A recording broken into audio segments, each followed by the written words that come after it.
So indeed, today the Commission adopted its preliminary assessment, positive assessment of the revised recovery plan of Portugal, which also includes a REPowerEU chapter.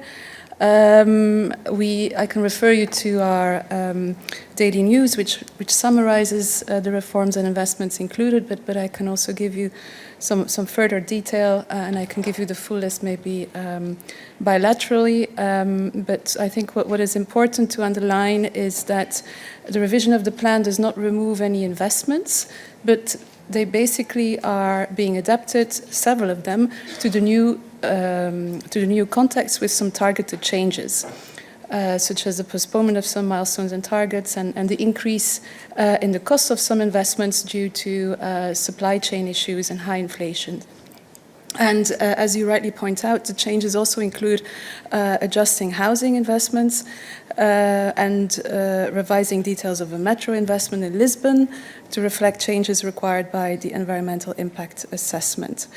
The revision also makes use, as you may recall, of the increased allocation of the grants under the RRF that Portugal was entitled to, and also the higher loan request to strengthen some of the existing measures. And to give you an example, so the ambition is, for example, increased for social investments, for culture, digitalization of public administration, and the support to research and development. And as you also rightly pointed out, there are a number of new investments to strengthen the overall objectives of the plan, for example, in the area of health, housing, research, digitalization, transport, and education.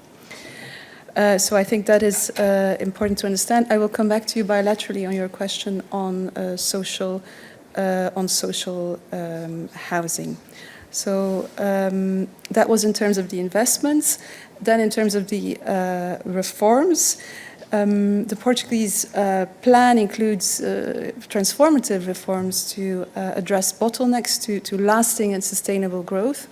For example, in the area of economic justice, regulated professions, and simplified procedures to remove barriers to investments. And what I can say is that there are no revisions to existing reforms in the revised plan. There are 5 new reforms related to the simplification of the tax benefit and social benefit systems, incentives for the circular economy, and further enhancing digital access to public services. And the REPowerEU chapter also contains 6 additional new reforms. Thank you. So I think it's important to underline that so far, the implementation of the Portuguese recovery plan is on track. Portugal has already submitted 2 payment requests. It has already received the corresponding payments amounting to 2.9 billion. And what you're referring to is indeed that in the context of the European semester, the Council adopted this recommendation to Portugal to accelerate the implementation. We are, as we do for all member states, in very close contact with the Portuguese authorities regarding the implementation of the Portuguese plan.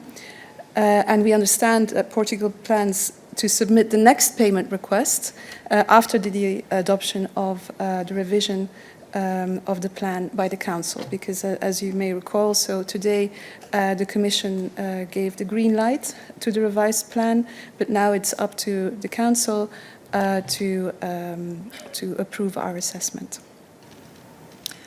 Thank you, and you will continue the discussion bilaterally on the figure that Violet promised. Any other questions for Violet today?